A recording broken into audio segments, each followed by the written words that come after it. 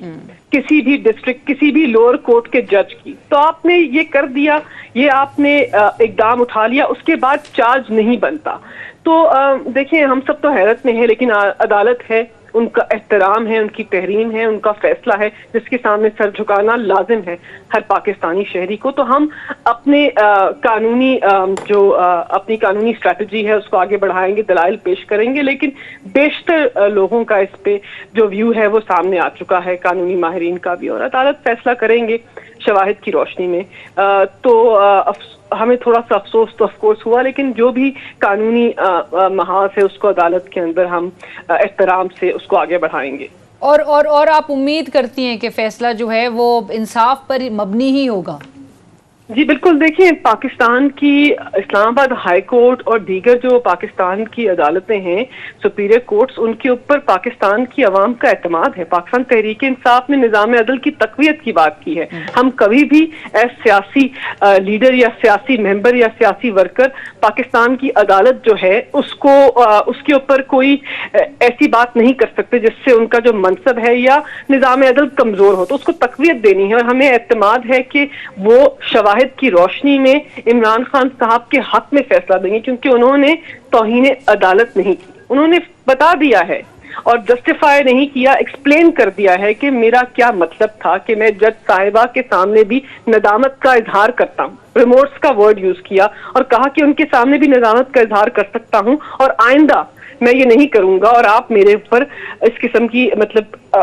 کوئی کوشن بھی کر سکتے ہیں۔ تو بہت ساری چیزیں وہاں پر ڈسکس ہوئی ہیں، اس کے بعد بھی جج صاحبان نے ایک اسٹرکٹ ویو لیا جو کہ ان کا استحقاق ہے، لیکن ہماری نظر میں اس سے مختلف ہونا